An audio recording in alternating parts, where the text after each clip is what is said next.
Note sur le logement social pour qui? Perspective européenne.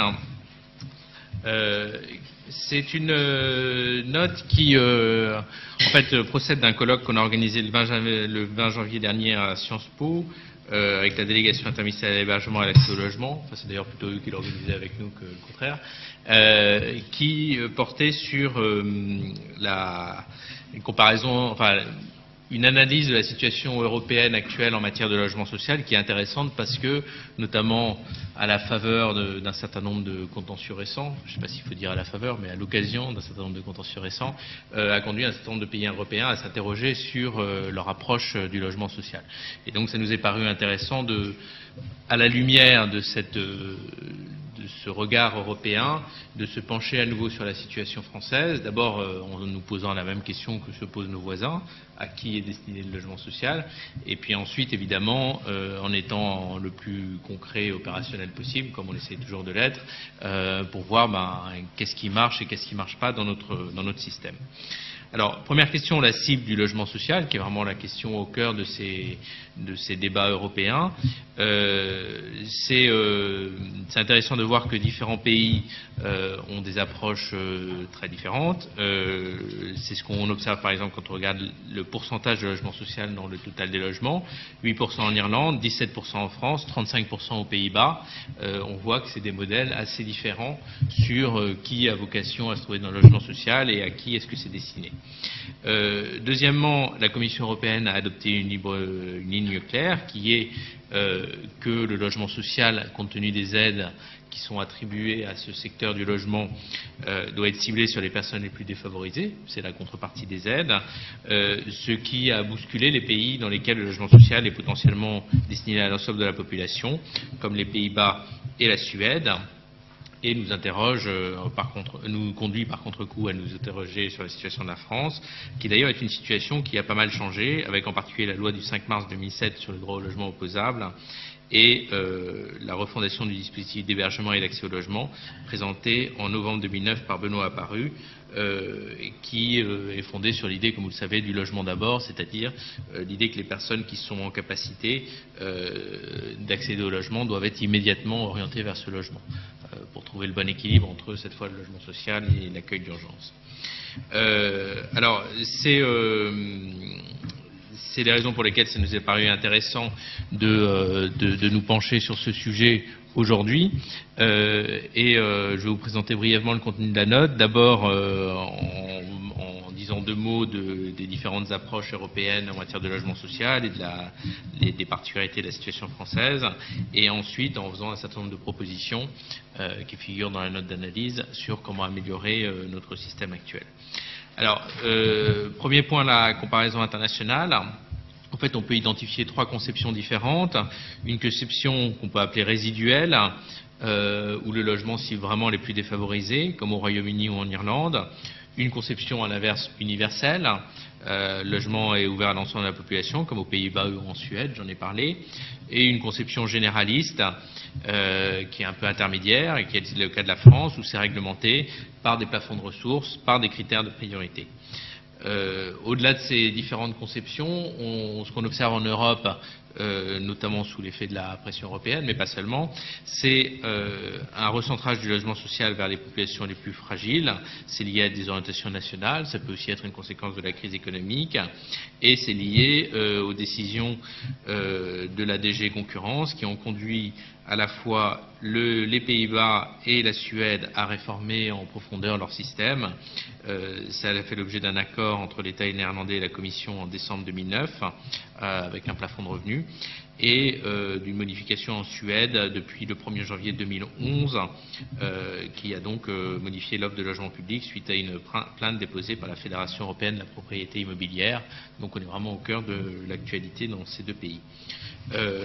En ce qui concerne la France, on a effectivement des plafonds de ressources, donc une conception qui n'est pas universelle, et en même temps ces plafonds de ressources rendent potentiellement éligibles 2/3 des ménages, donc c'est pas non plus une politique qui est ciblée exclusivement sur les ménages les plus défavorisés. La part des ménages les plus pauvres a cependant tendance à augmenter, depuis la fin des années 70 et de manière progressive. Et après, il y a une différence qui est évidemment liée à la situation sociale des ménages.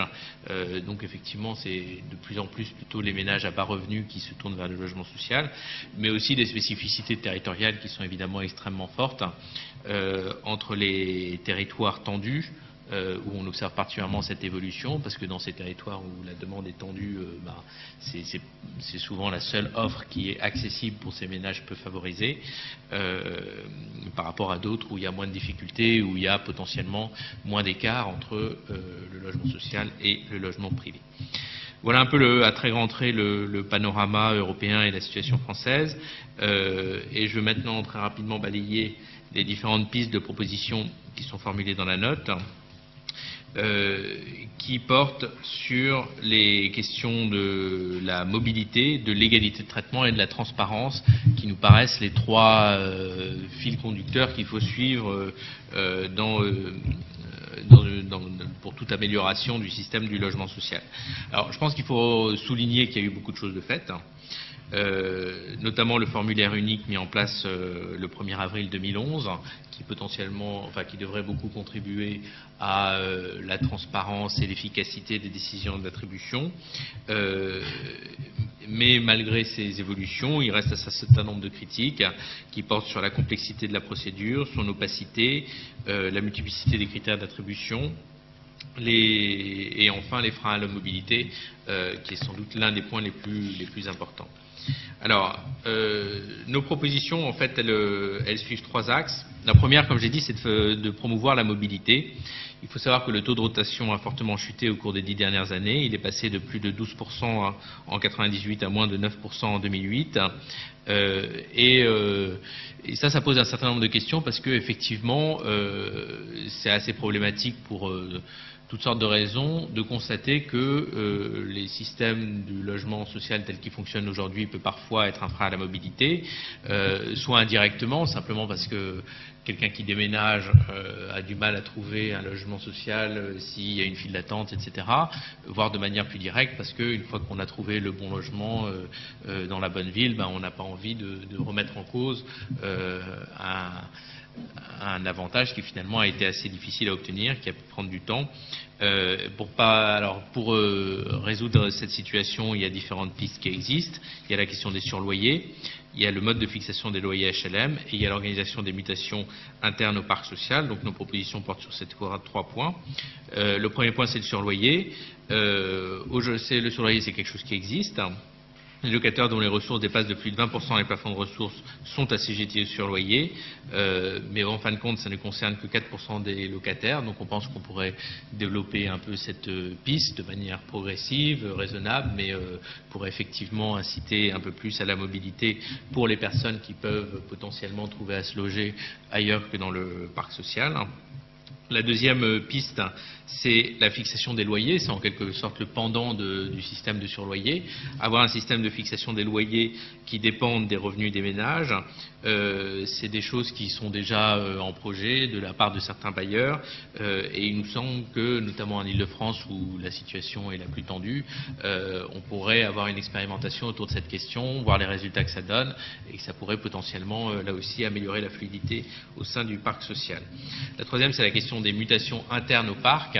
On connaît tous des cas où il y a un ménage avec enfants qui a un grand appartement, les enfants partent et finalement le ménage reste dans les lieux parce que c'est plus simple que de rechercher un autre logement, de reprendre une place dans la file d'attente, et on peut trouver a priori des solutions à ce genre de situation en privilégiant les mutations internes, c'est-à-dire une fois que quelqu'un a obtenu une place dans le logement social, que ça ne s'arrête pas là avec en demeurant dans cette place indéfiniment, mais qu'il puisse y avoir des possibilités de réajuster pour que quelqu'un dont la famille s'agrandit puisse avoir un logement plus grand et quelqu'un dont la famille diminue en taille puisse avoir un logement plus petit, sans devoir repasser par toute la mécanique de sélection et d'attribution qui est quand même relativement lourde. Le deuxième axe de nos propositions concerne l'égalité de traitement. c'est un point très sensible, c'est la question de la mixité sociale. C'est quelque chose qu'on a du mal à appréhender parce que, pour des raisons que vous connaissez, on n'a pas forcément des statistiques très détaillées sur les questions de mixité sociale, d'origine ethnoculturelle, voire même dans certains cas de revenus.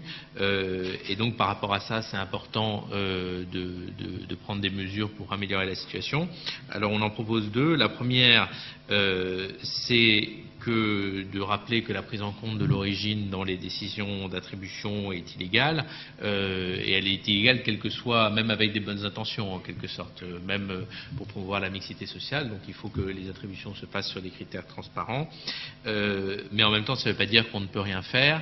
Il y a une piste qui nous paraît intéressante, qu'on cite là en proposant qu'elle soit un peu développée, qui est les expériences d'anonymisation de la demande de logement social, précisément pour éviter tout risque de discrimination. On ne dit pas qu'il y en a, en tout cas certainement pas plus dans le logement social que dans le logement privé, mais malgré tout c'est important de poursuivre les politiques qui visent à assurer l'égalité de traitement entre tous les demandeurs, d'où ces deux propositions. Le troisième aspect de nos propositions, qui est d'ailleurs assez transversal par rapport aux deux autres, c'est la question de la transparence dans l'accès au logement social. Il y a une certaine opacité aujourd'hui c'est pas une volonté d'opacité, mais c'est simplement que les processus qu'on a mis en œuvre sont des processus complexes, à travers des commissions, avec des responsables des attributions qui sont de différentes natures, parce qu'il y a plusieurs acteurs dans le logement social, qui mettent en jeu beaucoup de critères. Et il nous semble qu'il y a des expériences, soit dans différentes parties du territoire, soit à l'étranger, qui sont intéressantes et qui pourraient être développées pour améliorer la transparence du système. Alors on donne deux exemples qui nous paraissent mériter d'être développés. Le premier, c'est le scoring, qui est développé à Rennes. Donc voilà, à Rennes on dit scoring, c'est un des enseignements de notre note, qui consiste en gros, à travers chaque libération de logement, d'avoir une grille de cotation pour les différents candidats. Et ensuite le tri se fait automatiquement grâce au logiciel et à la grille de cotation, ce qui est, comme tout le monde connaît les critères qui sont pris en compte, un système relativement transparent et qui peut être facilement contrôlé. Donc ça c'est quelque chose qui nous paraît intéressant. Le deuxième, c'est le Choice-Based Lettings, qui fonctionne aux Pays-Bas et au Royaume-Uni. Donc là pour le coup le nom se justifie mieux. En gros c'est un rapprochement entre l'offre et de la demande via Internet, c'est-à-dire que les logements vacants sont présentés sur Internet, les demandeurs choisissent les logements qui les intéressent, il y a un nombre de points qui sont calculés en fonction de critères qui sont explicites, et à la fin on attribue selon le plus grand nombre de points. Donc il y a un peu les mêmes éléments que le scoring, avec ce système de critères d'attribution de points d'une manière qui est transparente, mais en plus il y a ce mode de fonctionnement basé sur le choix, qui est qu'on croise les critères objectifs avec le fait de candidater pour un logement, ce qui a priori permet d'autant mieux de bien appareiller l'offre avec la demande et avec les attentes qui sont exprimées par les locataires potentiels. Voilà un petit peu les deux pistes de proposition dont on propose de s'inspirer, pas du tout pour en prendre une et dire c'est celle-là la bonne, mais simplement, comme il y a beaucoup de bailleurs sociaux, autant en profiter pour justement développer des expérimentations, et on pense que sur ces bases-là, on pourrait formuler quelques pistes et voir un peu ensuite en pratique ce qui peut donner les meilleurs résultats.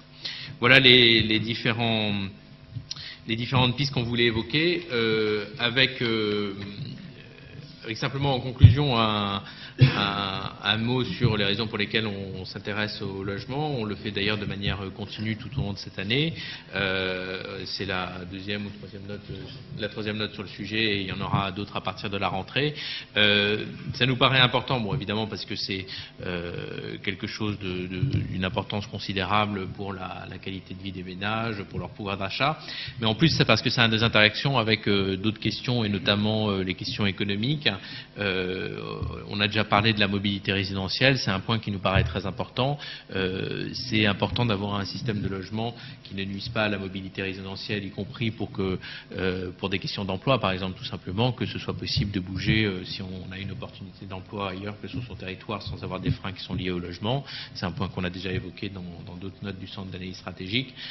Donc voilà, c'est quelque chose qui nous paraît vraiment au cœur du bon fonctionnement de la société, qu'on puisse trouver un logement qui soit adapté et qu'on puisse le trouver à l'endroit où on a envie de vivre, tout simplement. C'est l'objectif qu'on s'est fixé dans cette note pour la question précise du logement social. Voilà la présentation que je voulais faire rapidement. Merci de votre patience et je suis à votre disposition si vous avez des questions.